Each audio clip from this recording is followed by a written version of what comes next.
Ahsoka and her name. What is her name? Ivana Sakno. On her Star Wars villain. I assume it's a villain. Who knows? Is she By her not a comments, Star might not Wars even be a villain. character? Look at that name. No, Sakno. that's the actress. Yeah, I think she's Eastern European because she spoke with like an Eastern European accent. Obviously, I am in the Star Wars. Obviously, I'm generalizing. There's clearly different, like Polish people have different accents than Hungarians and stuff like that, but they do kind of have that like Slavic accent, right? So this is the headline. Ahsoka, Ivana, I had to get Ahsoka in there somewhere, so I put it at the front. Ivana Sakno hopes her portrayal of new Star Wars villain will allow the audience, quote, to expand our understanding of that darkness within someone and the reason behind it. I'll just tell you right now, I have zero interest in trying to understand the darkness within someone or understanding the reason behind it anymore. I'm just kind of over it. We can tell why they're doing bad things. That's fine. And by the things that they do. And I don't need to be kind of like lectured on why this person is doing bad things or giving them some kind of sob story that's supposed to make us feel kind of like empathy for them on why they're doing this bad thing. It's like, no, they're doing a bad thing and like it's bad. Drink with Crazy says the reason behind the darkness within is because she's a blonde woman. We all know how crazy they are. I was just going to ask. Are you speaking from experience? A Drink with Crazy? Yeah, right. Do you remember when they had to explain why Cruella de Vil is particularly hated Dalmatians? Do you remember when they had to do that? This sounds like a whole movie dog about it. Killed my mother, and now I'm going to destroy the Jedi. That's what it sounds like. Yeah. So let's get into this. There's the character. Shin Hati is the character that she's playing.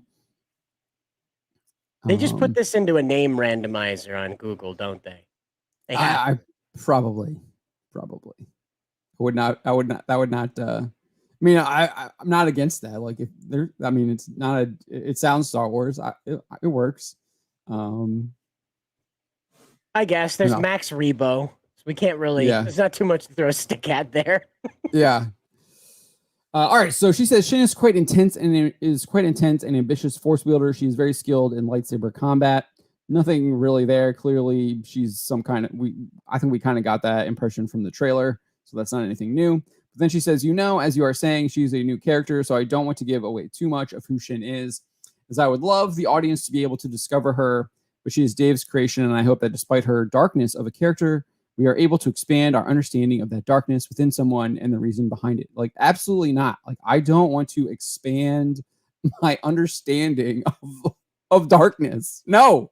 Stay away. We weren't shown Anakin's fall to Vader in order to rationalize it. We were shown Anakin's fall to learn from it. Yes, like Lucas, not only is that shown clearly in the movies, but George Lucas has numerous interviews explaining what he was doing with Anakin's fall. Like, explains it all.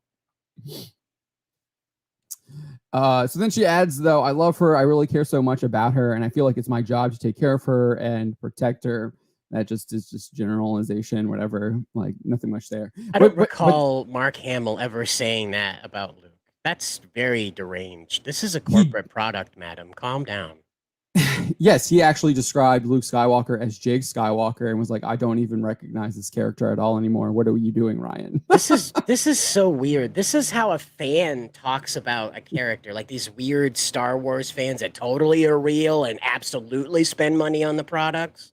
I think this is a PR talking point from Lucasfilm because they want people to think that they actually care about these characters and have some kind of like attachment to them, and then they're actually showing like there's a lot of care and respect, and they're doing what's right by Star Wars. That's what I really think those kind of comments are, because you do see that from a lot of them saying that.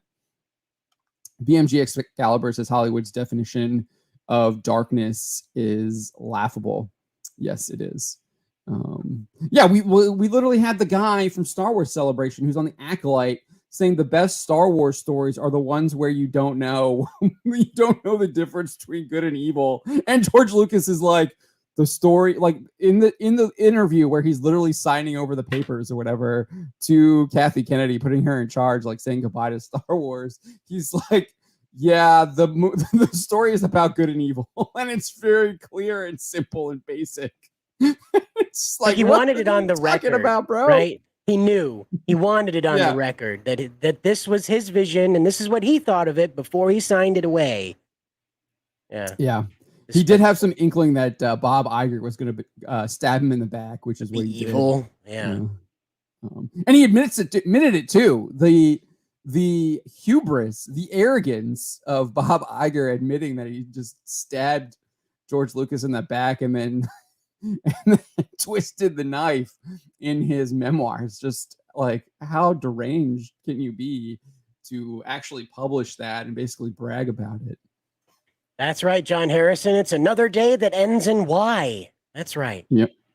No, that's the whole point. They really want to redefine what good and evil are. They want to make it so that good is evil and evil is good, just like they want to think that just like they want you to believe that men can become women and women can become men.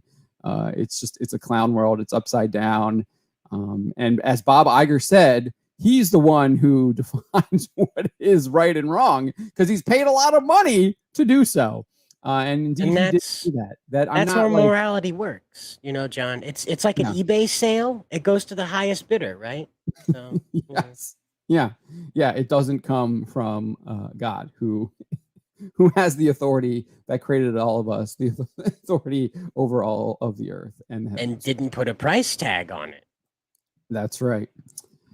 JEC says Star Wars is literally a black and white morality play about good and evil. Yes. I don't have any comments on that because that's what it is. Nailed it. Yes. Yeah. Obviously there's obviously more to it. You have like the kind of the coming of age story with Luke and some of the palace intrigue. I guess that happens in the prequels and stuff like that with the fall of the Republic and Palpatine's rise and stuff like that. But that palace intrigue obviously is the setting for the morality play. Yeah. And to make that even more clear, I guess I said I didn't have any comments, but I'm commenting on it anyways. The way that Lucas has described the Force in the films and in interviews is that the Force is the light side of the Force is in balance when the dark side is suppressed. You resist the temptations. You're in harmony with it. You reject evil actions, evil thoughts, evil ways of thinking, and it gets corrupted when you embrace all of that stuff. He specifically talks about this when he's describing Anakin's fall and how Anakin embraces the dark side, lets the dark side kind of take control of him, lets his passions take over him. He becomes a slave to his passions. He's now fears losing things such as Padme, and he wants to control her now and ensure that instead of like actually like loving her, he wants to put chains around her because he's a fear of losing her and everything like that. And he descends into the dark side through these various temptations that he succumbs to. And obviously it's not just, he doesn't make the decision to become Darth Vader after like one big decision. It's all these other little things that are adding up to that. You see, Chancellor was like, "Are you free on Tuesday? Would you like to be a Darth? We can meet down at that diner place with the guy that's 4 floppity arms. That guy's really great. We can get pie there, and we can make you a Darth. It'd be great. Do it." Yeah. Do it. Yeah. At least Lucas bothered to explain it, and he didn't pull the way like Filoni. Do you know the way?